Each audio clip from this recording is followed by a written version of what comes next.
Bismillahirrahmanirrahim. Assalamualaikum warahmatullahi wabarakatuh. Waalaikumsalam warahmatullahi wabarakatuh. Yang saya hormati Ibu Kepala Kaum Cahaya Muda, Ibu Miarsi SPD.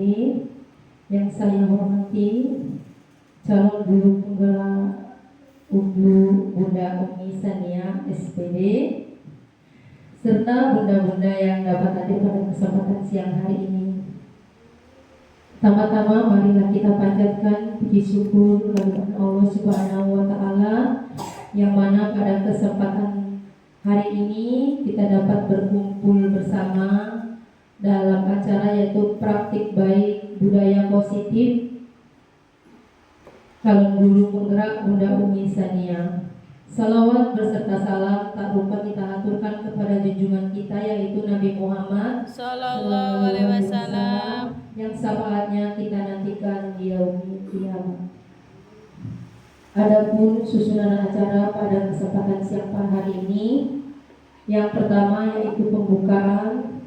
Marilah sebelum kita membuka acara, marilah kita bersama-sama melafazkan basmalah. Bismillahirrahmanirrahim. Acara selanjutnya yaitu menyanyikan lagu Indonesia Raya, Mas Lampung Selatan dan Mas Pau. Kepada Bunda Dewi Lestari kami persilakan.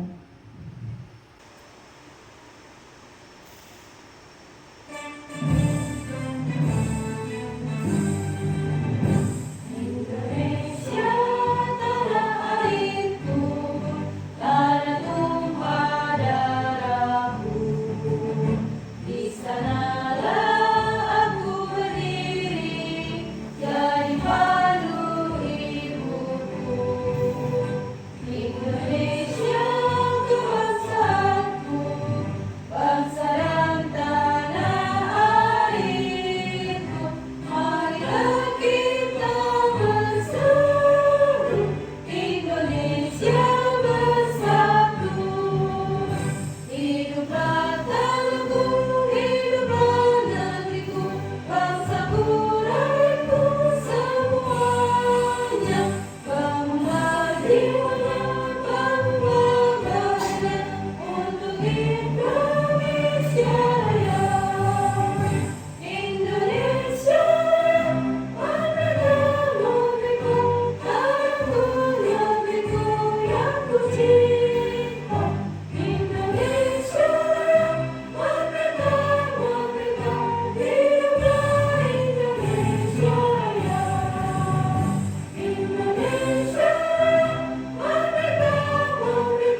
Acara selanjutnya yaitu sambutan yang akan disampaikan oleh Kepala TK Cahaya Bunda kepada Ibu Miarsi SPD, kami persilakan.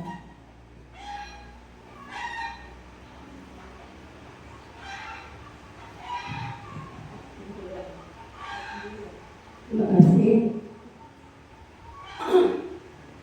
Terima kasih kepada Bapak acara yang telah memberikan kesempatan untuk sambutan sebagai kepala sekolah.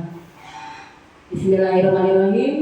Assalamualaikum warahmatullahi wabarakatuh. Waalaikumsalam warahmatullahi wabarakatuh. Selamat siang, salam sejahtera untuk kita semua. Tapi pun, Ya pun. Alhamdulillahirabbil alamin. Assalatu wassalamu ala asrofil anbiya'i wal mursalin wa ala alihi washabihi ajmain. Yang saya hormati dan yang saya bangga-banggakan, bunda-bunda TK Cahaya Bunda. Puji syukur kita kepada Allah Ta'ala yang telah memberikan kita rahmat dan hidayahnya sehingga kita dapat berkumpul di ruangan TK Cahaya Bunda dalam acara berbagi praktik baik budaya positif. Kegiatan ini adalah kegiatan baik yang harus kita dukung bersama-sama. Saya sebagai kepala sekolah mendukung sepenuhnya kepada Bunda Umi Sania. Semoga dengan kegiatan ini ada dampak positif untuk kita semua. Semoga bunda-bunda juga bisa dapat berkolaborasi dengan Bunda Umi Sania.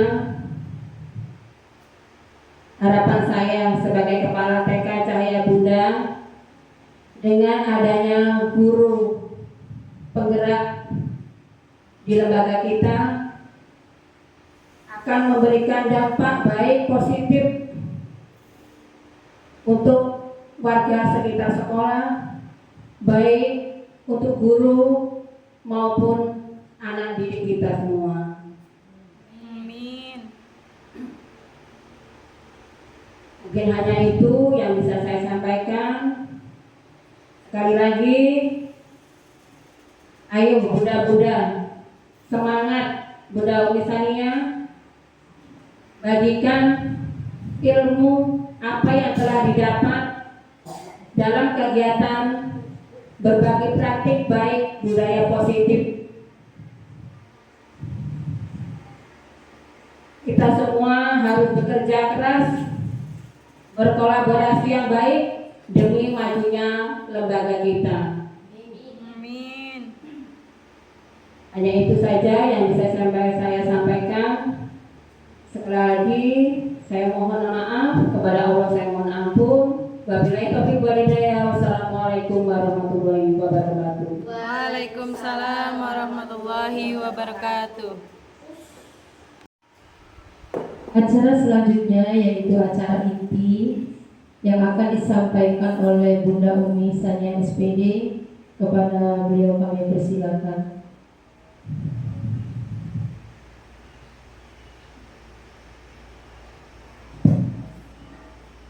Baik, terima kasih.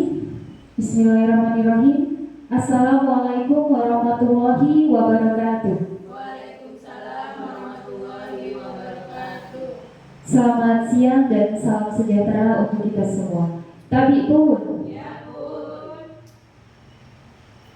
yang terhormat kepada Kepala Sekolah TK Cahaya Bunda dan yang terhormat rekan-rekan Dewan Guru TK Cahaya Bunda, saya ucapkan terima kasih banyak atas partisipasinya dalam kegiatan hari ini. Mudah-mudahan kegiatan kita pada hari ini dapat memberikan pembelajaran yang positif bagi diri kita semua. Amin ya rabbal alamin. Puji dan syukur marilah kita panjatkan kehadiran Allah Subhanahu wa taala yang mana pada kesempatan yang luar biasa ini alhamdulillah kita semua dapat bersama-sama berkumpul di ruangan TK Cahaya Bunda dalam kegiatan berbagi praktik baik budaya positif dari calon guru penggerak. Nah, pada kesempatan ini Bunda-Bunda, saya akan berbagi pengalaman saya selama mempelajari modul 1.4 yaitu mengenai budaya positif. Sejujurnya di lembaga kita ini budaya positif sudah kita terapkan, hanya saja mungkin kita masih butuh penguatan lagi agar dalam penerapannya bisa lebih baik lagi. Oke, bisa tolong dibantu next. Nah, di sini untuk sebelum kita ke materi inti, mari kita bersama-sama berefleksi. Nah, di sini adalah sebuah lingkaran. Di sini sekolah yang kita cita-citakan. Jadi kita sebagai guru pasti kan punya cita-cita ya. Seperti apa sih sekolah yang kita harapkan ke depannya dalam kita mengajar?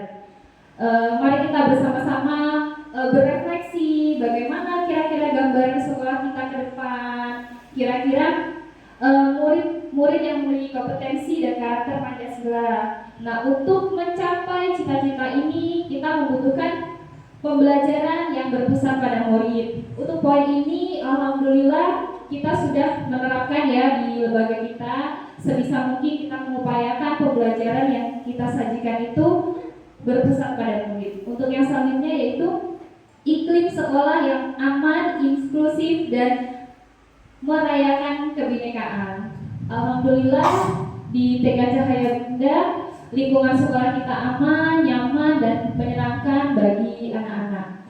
Dan poin yang selanjutnya yaitu pendidik reflektif, gemar belajar, berbagi, dan berkolaborasi. Nah, mungkin di poin yang ini ya Bunda-Bunda yang perlu kita tingkatkan lagi. Jadi mungkin dalam setiap kali selesai kita mengajar, kita sudah semestinya harus berefleksi bagaimana pembelajaran kita hari ini, apakah sudah berjalan dengan baik, apakah tujuan pembelajaran yang ingin dicapai telah dicapai dengan baik.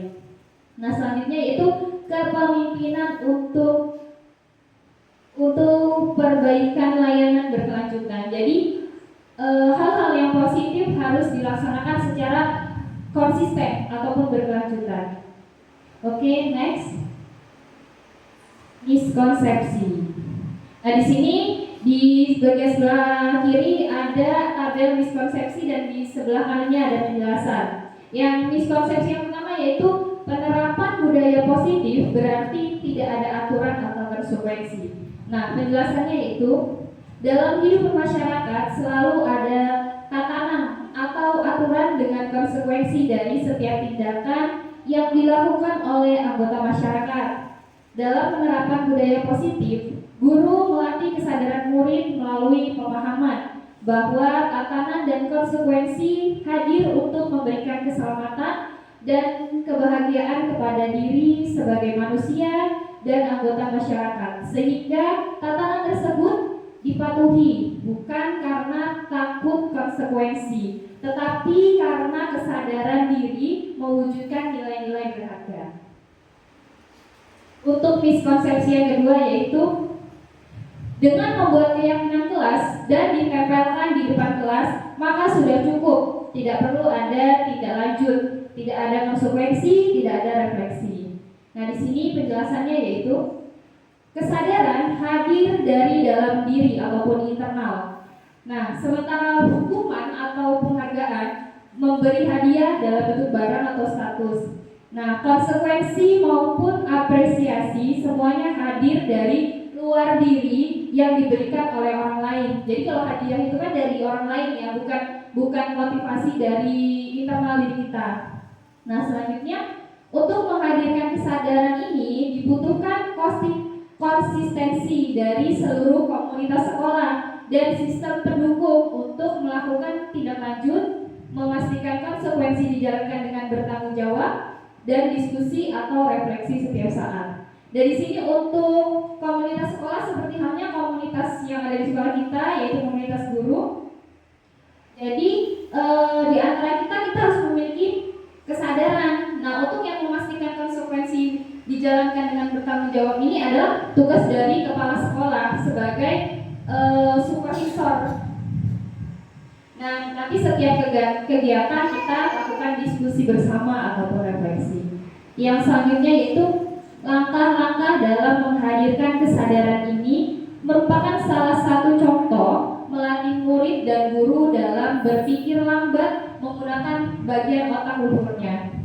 Jadi dalam otak manusia itu ada sistem berpikir cepat dan sistem berpikir lambat. Nah, dalam hal ini yang digunakan yaitu sistem berpikir lambat. Miskonsepsi yang selanjutnya yaitu semua masalah yang berkaitan dengan budaya positif diselesaikan dengan restitusi.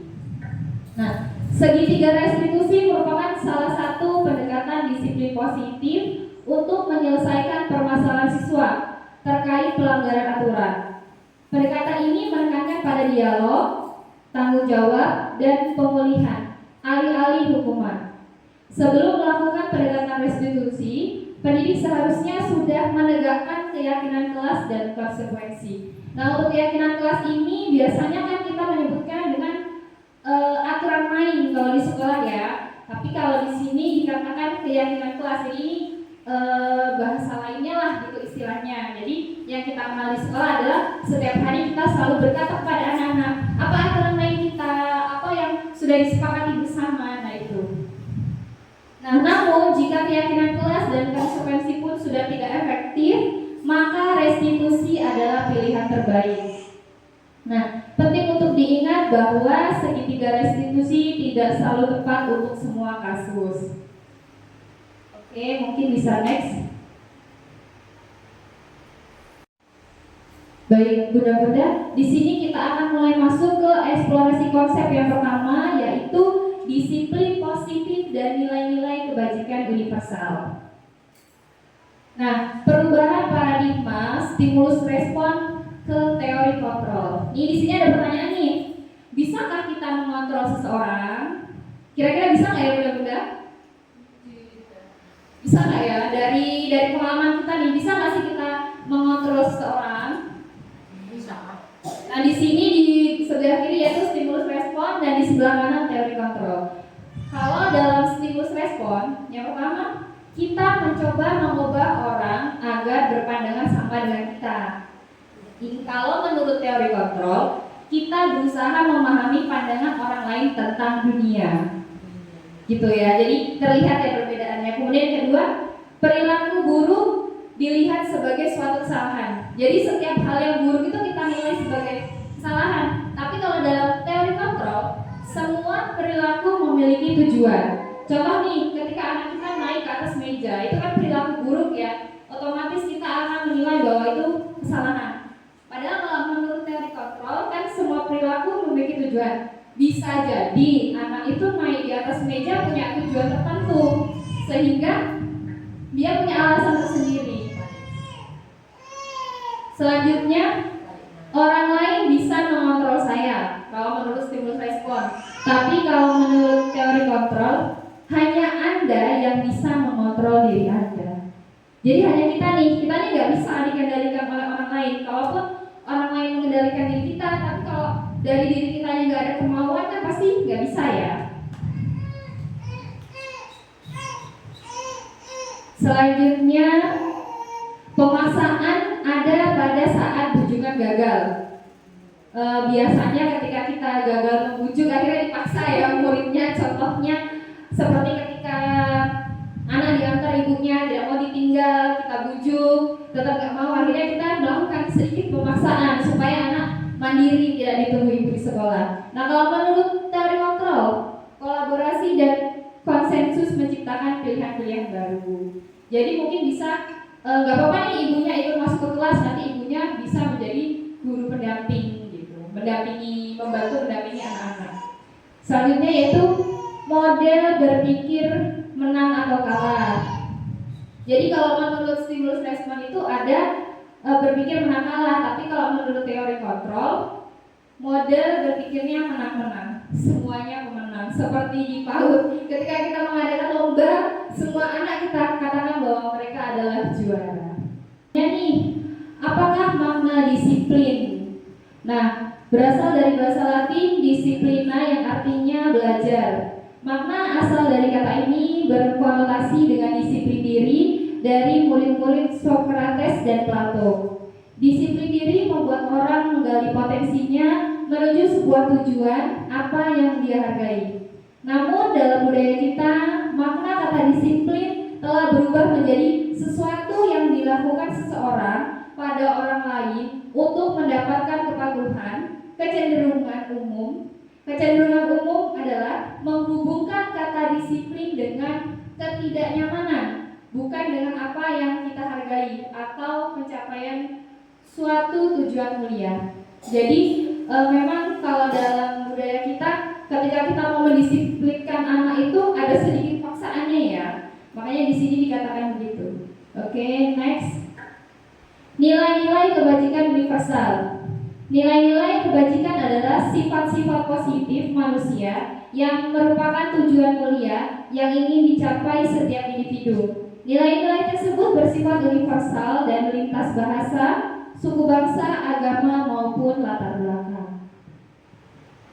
Nah, di sini ada pengertian dari William Glasser. Jadi, setiap perilaku atau perbuatan memiliki suatu tujuan. Selanjutnya dari Diani Gosen. Dengan mengkaitkan nilai-nilai kebajikan yang diyakini seseorang, maka motivasi intrinsiknya akan terbangun sehingga menggerakkan motivasi dari dalam untuk dapat mencapai tujuan mulia yang diinginkan. Nah, selanjutnya nilai-nilai kebajikan universal yang ingin dicapai oleh setiap anak Indonesia kita kenal dengan istilah profil pelajar Pancasila. Masih ingat ya bunda ya, profil pelajar Pancasila yang sering kita gaungkan kepada anak-anak. Yang pertama yaitu beriman, bertakwa kepada Tuhan Yang Maha Esa dan berakhlak mulia, kemudian mandiri, bernalar kritis, berkebinekaan global, bergotong royong dan kreatif. Oke, kita lanjut ke eksplorasi konsep 2, yaitu teori motivasi, hukuman, dan penghargaan restitusi. Oke, di sini ada pertanyaan setuju atau tidak setuju nih. Yang pertama, hukuman di sekolah dapat mendisiplinkan anak. Setuju atau tidak setuju? Tidak setuju. Selanjutnya, pemberian hukuman dengan hal positif seperti membaca atau membersihkan halaman sekolah dapat meningkatkan disiplin anak. Setuju atau tidak setuju? Tidak setuju. Oke, nomor 3, memberi penghargaan dapat meningkatkan motivasi belajar anak. Setuju atau tidak setuju?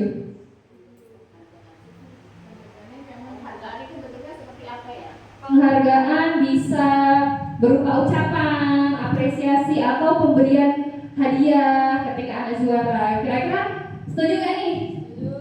Setuju. Oke, nomor 4, membuat anak merasa bersalah memberi dampak lebih ringan dibanding menghukum. Setuju tidak setuju?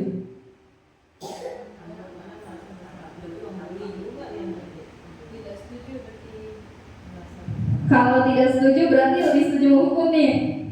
Gimana nih? Membuat anak merasa bersalah. Iya. Oke, coba next. Kita lanjut ke teori motivasi perilaku manusia. Yang pertama, jadi motivasi dalam diri manusia itu ada 3. Ada motivasi eksternal, dan motivasi internal. Mau saya ulang. Ada motivasi internal dan motivasi eksternal. Ini contoh motivasi eksternal. Untuk menghindari ketidaknyamanan atau hukuman. Nah, apa yang akan terjadi apabila saya tidak melakukannya gitu. Contohnya kita di sekolah nih, kita datang tepat waktu untuk menghindari hukuman atau sanksi dari kepala sekolah. Ya. Nah, itu motivasinya eksternal, berarti dari luar karena kita takut dihukum sama kepala sekolah. Selanjutnya, untuk mendapatkan imbalan dari orang lain atau institusi. Contohnya nih, kita disuruh kepala sekolah ikut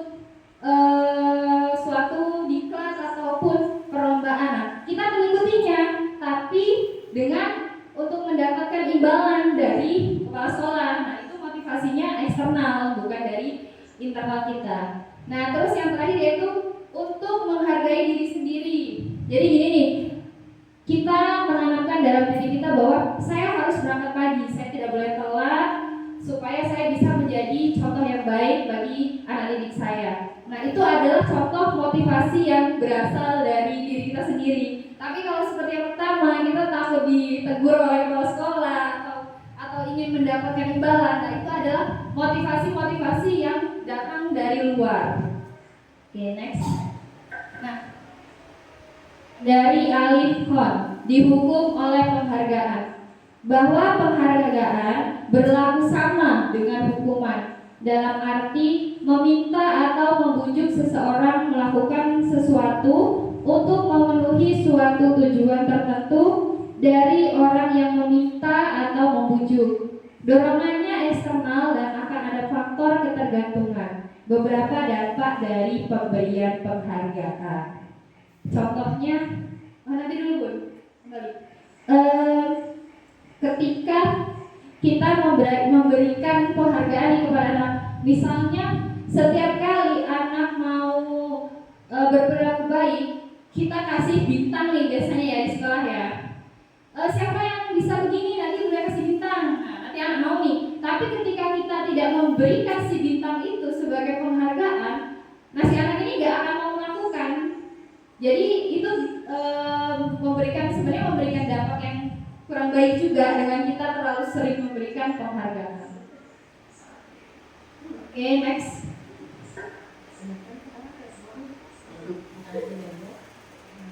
Oke, nah ini dihukum oleh penghargaan. Jadi penghargaan itu bisa menghukum diri kita ataupun menghukum peserta didik. Jadi ada pengaruh jangka panjang, ada pengaruh jangka pendek. Jadi penghargaan itu bisa merusak hubungan. Bisa ya, ini tadi merusak hubungan antara guru dengan murid gitu. Nah, penghargaan juga bisa menurunkan kualitas. Jadi ketika selalu diberi penghargaan, kan kadang ada ya anak yang sombong. Nanti aku pasti dapat penghargaan nih. Nanti pasti aku begini nih. Jadi akhirnya anak menyepelekan. Kemudian penghargaan dapat mematikan kreativitas. Jadi contohnya anak tidak akan mau bergerak kalau nggak kita berikan penghargaan. Karena kita sudah terlalu sering nih memberikan penghargaan, akhirnya kreativitas dalam diri mereka itu nggak muncul. Dan yang terakhir, penghargaan mengurangi motivasi intrinsik. Sama halnya dengan yang sebelumnya tadi, karena ketika kita rajin nih berangkat pagi dapat penghargaan dari kepala sekolah, misal, akhirnya kita itu kan motivasi intrinsik kita terkubur kalah dengan motivasi eksternal. Oke, untuk selanjutnya yaitu bentuk program kebajikan atau apresiasi. Nah, tadi kan ada pertanyaan ya mengenai penghargaan atau apresiasi. Nah, dalam memberikan apresiasi atau pengakuan perlu diingat beberapa hal. Yang pertama yaitu beri pengakuan secara khusus. Yang selanjutnya, beri pengakuan secara pribadi. Beri pengakuan kepada semua murid secara bergantian. Terus beri pengakuan secara konsisten, dan yang terakhir fokus pada proses. Jadi ketika kita memberikan apresiasi kepada murid, itu harus secara khusus. Ke masing-masing murid itu kita berikan apresiasi masing-masing sesuai pada tahapan-tahapan proses perkembangan mereka. Nah, di sini ada contoh pengakuan atau apresiasi kebajikan. Di sini ada kalimat ya, contoh kalimat memberikan apresiasi nih. Di sini ada pembuka, nilai kebajikan, dan situasi. Yang pertama, kemarin saya perhatikan rasa empatimu besar sekali pada saat menolong murid baru di kelas. Nah, ini contoh kalimat pemberian apresiasi. Jadi ada pembukanya, ada nilai kebajikannya, dan juga ada situasinya, dijelaskan kapan nih waktunya. Terus selanjutnya, saya menghargai kepedulianmu pada saat kamu membantu teman-temanmu di tugas kelompok. Ada pembuka, ada nilai kebajikan, dan ada situasi.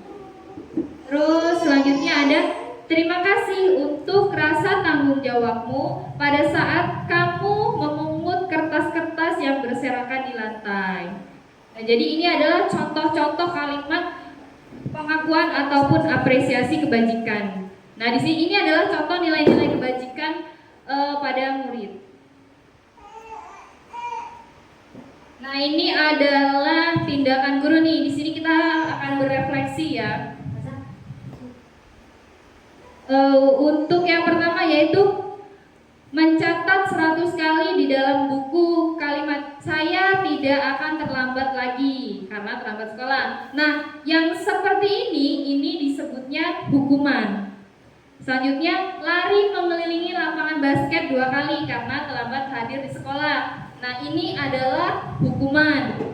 Kemudian murid diminta untuk push up 15 kali karena tidak menggunakan masker ke sekolah. Ini adalah hukuman. Kemudian menggantikan kertas tugas teman yang telah dicoret-coret. Nah, ini konsekuensi. Seperti contoh ketika anak kita ada yang salah mengambil majalah nih dan sudah ditulis atau sudah dicoret, maka anak tersebut kan kita minta untuk melakukan dihapus ya kertasnya atau diganti. Nah, itu adalah konsekuensi. Terus membersihkan tumpahan air di meja tulis karena tersenggol pada saat belajar. Nah, ini adalah konsekuensi. Karena anak menumpahkan air, maka konsekuensinya dia harus membersihkannya. Selanjutnya, meminta murid tidak mengenakan sepatu seharian di sekolah karena tidak mengenakan sepatu hitam. Nah, ini adalah contoh bentuk hukuman. Selanjutnya, lari mengelilingi lapangan basket 2 kali karena terlambat 10 menit untuk pelajaran PJOK. Ini adalah konsekuensi. Nah, ini adalah contoh-contoh yang mungkin kita temui di sekolah, tapi ini secara umum ya, mudah-mudahan. Mungkin kalau kira-kira apa nih contoh hukuman yang ada di sekolah kita? Gak ada ya? Gak ada ya, insya Allah tidak ada ya, karena kita anak usia dini, kita lebih ke konsekuensi. Misalnya yang tadi, ketika anak seperti kadang waktu makan anak nggak sengaja tuh numpahin minumnya, ya konsekuensinya dia harus membereskannya gitu. Next.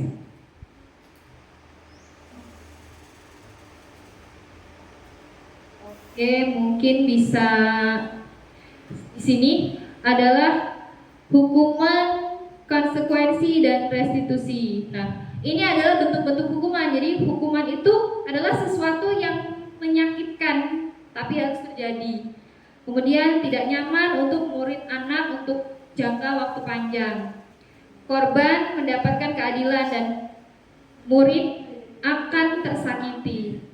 Nah, kalau hukuman itu harus terjadi, tapi kalau secara konsekuensi sesuatu yang harus terjadi. Maaf, saya ulangi. Hukuman itu adalah sesuatu menyakitkan harus terjadi, tapi kalau konsekuensi adalah sesuatu harus terjadi. Sedangkan kalau restitusi merupakan pilihan. Nah, di sini tidak nyaman untuk murid atau anak untuk jangka waktu panjang. Jadi hukuman itu nggak bikin bikin murid kita tuh jadi nggak nyaman, dan itu bisa membekas dalam ingatan memori mereka. Makanya hukuman itu tidak baik untuk diberikan kepada anak. Oke, mungkin bisa next. Next. Nah, apa sih restitusi? Restitusi adalah proses menciptakan kondisi bagi murid untuk memperbaiki kesalahan mereka, sehingga mereka dapat kembali ke kelompok mereka dengan karakter yang lebih kuat. Next. Apa itu restitusi? Restitusi juga merupakan proses kolaboratif yang mengajarkan murid untuk mencari solusi atas masalah mereka dan membantu murid untuk berpikir, ingin menjadi orang seperti apa mereka dan bagaimana mereka memperlakukan orang lain. Nah, ini adalah 9 ciri-ciri restitusi. Yang pertama, belajar dari kesalahan, bukan menebus kesalahan. Yang kedua, memperbaiki hubungan. Yang ketiga, menawarkan, bukan memaksa. Yang keempat, Restitusi diri adalah cara terbaik. Yang kelima, menuntun untuk melihat ke dalam diri. Yang keenam, mencari kebutuhan dasar yang mendasari tindakan. Yang ketujuh, berfokus pada karakter bukan tindakan. Yang kedelapan, berfokus pada solusi. Dan yang terakhir, mengembalikan murid yang berbuat salah pada kelompoknya. Oke, kita lanjut ke eksplorasi 3. Bisa diulang dulu, Bun, tolong.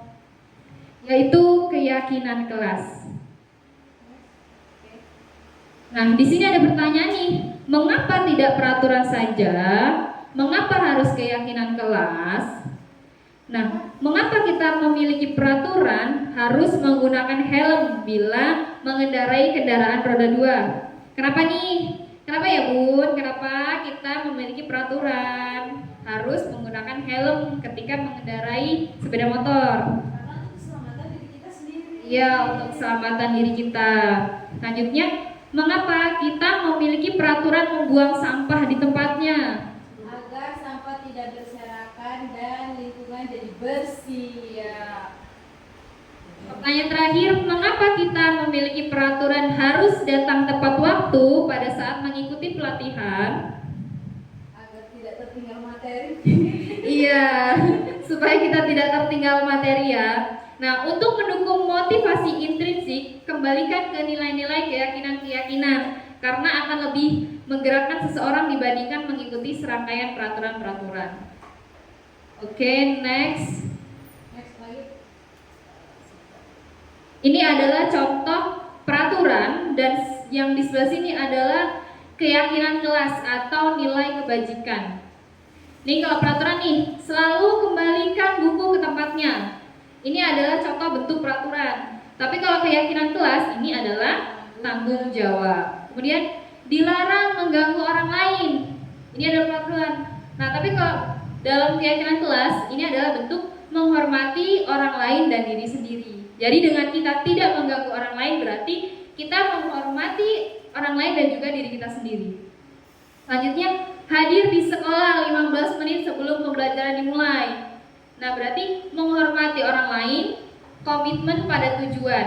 Jadi kita menghormati kepala sekolah ya, dengan kita datang tepat waktu dan juga komitmen, kan kita punya komitmen nih kalau kita harus datang lebih awal. Selanjutnya, dilarang melakukan kekerasan. Nah, nilai kebajikannya yaitu keselamatan dan menghormati orang lain. Jadi kalau kita nggak melakukan kekerasan, maka kita bisa menghormati orang lain dan orang lain itu dapat selamat. Selanjutnya, dilarang menggunakan narkoba. Nah, nilai kebajikannya yaitu untuk kesehatan. Kemudian bergantian atau menunggu giliran. Nilai kebajikannya yaitu menghormati orang lain dan kesabaran. Kemudian gunakan masker. Di sini nilai kebajikannya yaitu kesehatan, keselamatan, kepedulian. Kenapa ada 3? Kesehatan supaya kita tidak terkena virus. Keselamatan supaya kita selamat dari virus-virus tersebut. Kemudian kepedulian. Kalau kita tidak menggunakan masker, kita bisa menularkan virus-virus tersebut kepada orang lain. Dan yang terakhir yaitu jangan berlari di kelas atau koridor. Nilai kebajikannya adalah keselamatan, keamanan, kepedulian. Karena kalau anak lari-lari itu kan bisa berbahaya ya. Jadi itu juga bisa mempengaruhi keamanan kelas, kemudian kepedulian juga. Jadi dengan adanya kita mengingatkan anak supaya tidak lari-lari, itu bisa menjadi nilai kebajikan. Eksplorasi konsep yang keempat yaitu kebutuhan dasar manusia dan dunia berkualitas. Jadi kebutuhan dasar manusia yaitu yang pertama bertahan hidup, kebutuhan kasih sayang dan rasa diterima, penguasaan, kesenangan dan kebebasan. Ini adalah contoh nih perilaku siswa. Memukul teman yang menghinanya. Nah, mungkin nih kebutuhan yang berusaha dipenuhi itu adalah kekuasaan atau power. Ada ya anak ketika menonton suatu kartun kartun tentang pahlawan-pahlawan gitu, akhirnya mereka termotivasi untuk memiliki power ataupun kekuasaan. Nah, disitulah anak memukul temannya. Nah, pertanyaan pada siswa, apakah ada cara untuk memenuhi kebutuhan kekuasaan tanpa melakukan kekerasan? Kira-kira ada nggak ya? Ini mungkin oke, next, bisa di next. Nah, perilaku siswa nih, menjatuhkan teman saat teman sedang berjalan di lorong sekolah. Pastikan anak ada kebutuhan yang ingin dipenuhi nih. Mungkin anak ingin memenuhi kebutuhan rasa senang, seperti kayak hanya bercanda. Kadang kan kita tanya nih, kenapa kok dorong temennya? Kadang anak jawab, nggak apa-apa bunda, bercanda. Nah, ketika anak memberikan jawaban kayak gitu, berarti anak itu berusaha memenuhi rasa kesenangan dalam dirinya. Next. Nih, ada contoh lagi nih, perilaku siswanya mengganggu di kelas. Nah, mungkin kebutuhan yang ingin mereka penuhi yaitu kebebasan. Dia mengganggu teman-temannya karena dia itu ingin bebas. Ya, ada ya contohnya ya. Next. Eksplorasi konsep yang kelima yaitu 5 posisi kontrol. Ini penting nih. Jadi sebagai guru kita punya 5 posisi kontrol. Yang pertama penghukum, pembuat orang merasa bersalah, teman, pemantau, dan juga manajer. Ini maaf saya ulangi, 5 posisi kontrol baik guru maupun kepala sekolah. Ciri seorang guru, dia memposisikan dirinya sebagai posisi kontrol penghukum. Nah, si guru tersebut menghardik, menunjuk-nunjuk, menyakiti atau menyindir. Jadi ketika ada guru yang menunjuk-nunjuk anak, menyakiti anak atau menyindir anak, berarti guru tersebut sedang mengambil posisi kontrol sebagai penghukum. Nah, kemudian di sini ada posisi kontrol membuat orang merasa bersalah. Nah, ini tindakan yang dilakukan yaitu berceramah dan mengatakan, seharusnya kamu begini. Ibu kecewa nih, kenapa kok kamu datangnya telat gitu. Akhirnya kan anak merasa bersalah. Nah, itu berarti si guru tersebut sedang mengambil posisi kontrol sebagai pembuat orang merasa bersalah. Kemudian posisi kontrol teman. Ini ada contoh nih. Ayo lakukan demi ibu. Contohnya gini, ayo dong berbagi, ayo dong maju ke depan untuk bunda. Terus, masa kamu tidak mau? Ingat tidak, ibu pernah bantuin loh gitu. Ini contoh nih, contoh kalimat-kalimat ketika seorang guru sedang memposisikan dirinya sebagai teman. Kemudian sebagai pemantau. Jadi di sini contohnya yaitu menghitung dan mengukur. Ini biasanya dilakukan oleh kepala sekolah ya, ketika kepala sekolah mengukur sampai sejauh mana sih tingkat kedisiplinan guru ketika harus berangkat pagi. Nah, ketika kepala sekolah melakukan hal seperti itu, berarti kepala sekolah sedang berada pada posisi kontrol sebagai pemantau. Atau misalnya misalnya guru, kita ingin mengukur sampai sejauh mana sih tingkat pencapaian perkembangan anak. Nah, di situ kita sedang mengambil posisi kontrol sebagai pemantau. Dan yang terakhir yaitu manajer. Nah, di sini contohnya mengajukan pertanyaan-pertanyaan, kemudian apa yang kita yakini, apa yang bisa kau kerjakan untuk memperbaiki masalah ini.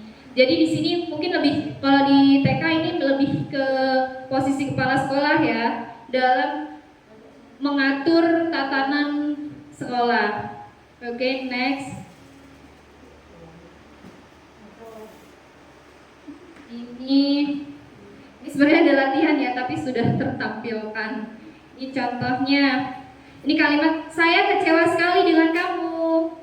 Nah, ini adalah kalimat yang diucapkan oleh guru yang sedang mengambil posisi kontrol sebagai pembuat orang merasa bersalah.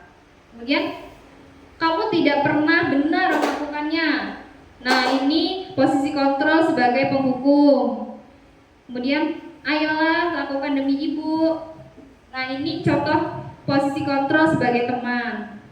Selanjutnya, apakah kamu mau mendapatkan stiker bintang hari ini? Nah, ini adalah pemantau. Ini sering banget nih kita lakukan nih, ya kan? Di kelas. Siapa yang hari ini mendapat bintang? Nah, itu berarti kita sedang ada di posisi kontrol sebagai pemantau. Kemudian, bagaimana kamu bisa menyelesaikan masalah ini? Nah, ini adalah posisi kontrol manager. Sebenarnya ini juga kita laksanakan ya di kelas. Misalnya nih, kita mengajak anak berdiskusi, memecahkan suatu masalah. Nah, itu kita sedang ada di posisi kontrol sebagai manajer. Nah, ini yang terakhir yaitu kamu selalu yang paling terakhir. Ada ya di kelas itu anak-anak ya, ih kamu loh tiap hari selalu selesai kegiatannya terakhir. Nah, itu adalah posisi kontrol penghukum. Oke, next. Baik, selanjutnya eksplorasi konsep 6, segitiga restitusi. Nah, ini adalah langkah-langkah dalam melaksanakan segitiga restitusi. Langkah yang pertama yaitu menstabilkan identitas. Nah, menstabilkan identitas ini gunanya apa? Untuk membuat anak merasa gagal karena berbuat salah menjadi positif terhadap dirinya. Nah, ini contoh perkataan guru dalam menstabilkan identitas nih. Contohnya yang pertama, berbuat salah itu hal yang manusiawi kok, Nak. Tidak ada manusia yang sempurna. Ibu juga pernah berbuat salah. Kita pasti bisa menyelesaikan permasalahan ini. Bapak ataupun ibu tidak tertarik untuk mencari tahu siapa yang benar, siapa yang salah. Ibu lebih tertarik untuk menyelesaikan masalahnya. Kemudian, kalau kamu menyalahkan dirimu sendiri terus-menerus, apakah kamu bersikap baik pada dirimu sendiri? Nah, ini adalah contoh-contoh langkah menstabilkan identitas. Next. Nah, ini langkah yang kedua yaitu validasi kebutuhan ataupun validasi tindakan. Nah, di sini membantu siswa mengenali kebutuhan yang ingin dipenuhinya ketika melakukan kesalahan itu. Pada dasarnya, setiap tindakan manusia tujuannya adalah memenuhi kebutuhannya. Apakah itu power, freedom, love, and well-being, fun, atau survival. Ini contoh perkataan guru nih. Yang pertama, kamu bisa saja melakukan hal yang lebih buruk, tapi kamu tidak melakukannya kan? Kamu pasti punya alasan mengapa kamu melakukannya.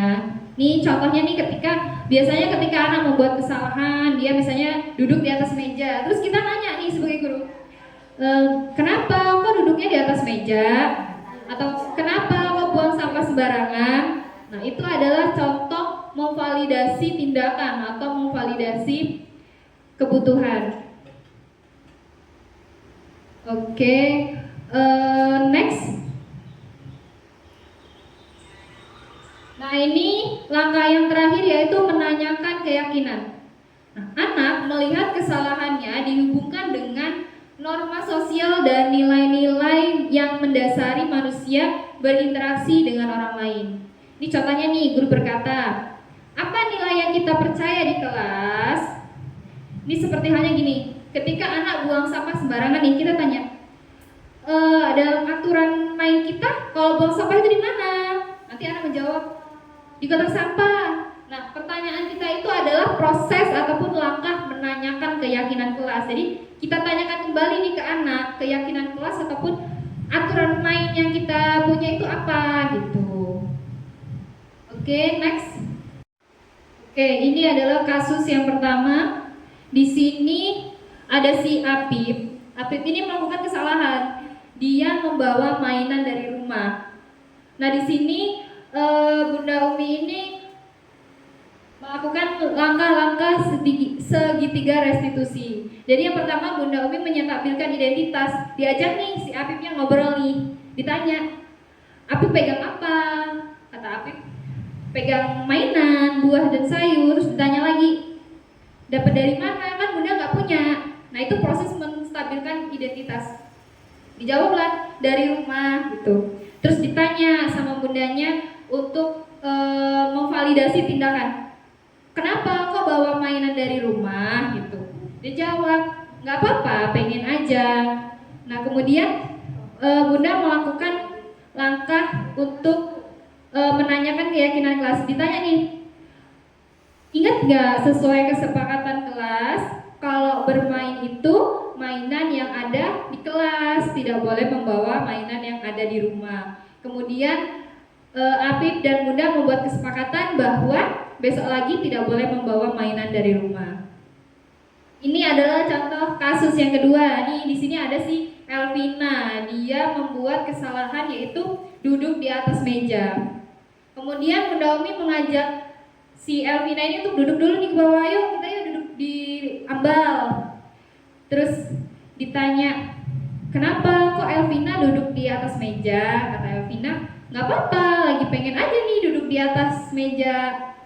Terus ditanya keyakinan kelasnya, sesuai kesepakatan kelas, duduk itu di mana?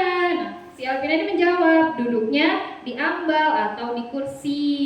Nah, kemudian mereka berdiskusi untuk membuat menyepakati keyakinan kelas tersebut bahwasanya tidak boleh duduk di atas meja. Dan di sini Elvina berkomitmen bahwa kedepannya tidak akan melakukan kesalahan lagi. Oke, next. Nah, baiklah bunda-bunda, demikianlah tadi serangkaian berbagi praktik baik, pengalaman ataupun ilmu-ilmu yang sedikit bisa saya bagi dengan bunda-bunda. Mudah-mudahan apa yang tadi bisa saya sampaikan bisa diambil pelajarannya oleh bunda-bunda. Kalaupun banyak kekurangan ataupun hal buruknya tolong dibuang jauh-jauh ya. Kita ambil hal baiknya, mudah-mudahan bisa kita terapkan di sekolah kita. Jadi sebenarnya di sekolah kita itu budaya positif sudah dijalankan. Hanya saja mungkin kita membutuhkan penguatan-penguatan. Nah, mungkin itu saja yang dapat saya sampaikan. Saya akhiri. Wassalamualaikum warahmatullahi wabarakatuh. Waalaikumsalam warahmatullahi wabarakatuh. Demikianlah tadi penyampaian dari Bunda Umi Sania SPD. Marilah sama-sama kita bunda-bunda semua yang hadir pada hari ini untuk merefleksi diri untuk kegiatan pada hari ini. Acara selanjutnya yaitu penutup. Demikianlah tadi acara kita sudah berjalan dengan lancar tanpa kurang suatu apapun. Saya sebagai pembawa acara minta maaf kalau ada kekurangan, kepada Allah saya mohon ampun. Wabillahi taufiq wal hidayah. Wassalamualaikum warahmatullahi wabarakatuh.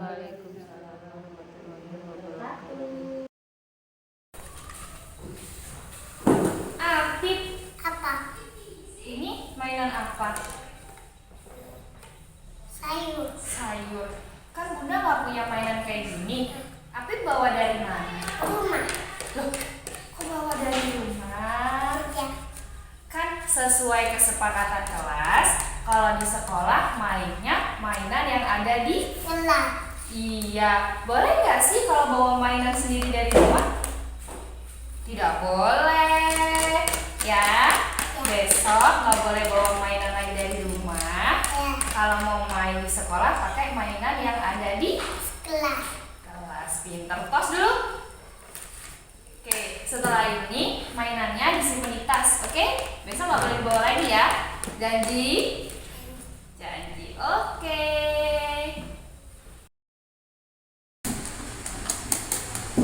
Elvina, Talita, kita main di bawah yuk. Duduk di bawah yuk. Sini, duduk di sini. Duduk di sini. Bunda mau tanya nih sama Elvina sama Talita. Lihat Bunda dong. Nah, hadap ke Bunda. Boleh? Hadap ke Bunda duduknya. Hadap ke Bunda. Bunda mau tanya. Tadi kenapa kau duduk di atas meja? Nggak apa-apa. Kalau duduk di atas meja itu anak jempol apa anak jentik? Jentik. Jentik. Sesuai kesepakatan kelas, nggak boleh duduk di atas meja. Kalau duduk di mana duduknya? Di amba, kalau nggak di kursi. Jadi besok lagi nggak boleh duduk di atas meja. Oke? Tos dulu dong Talita. Besok nggak boleh lagi duduk di atas meja ya. Oke.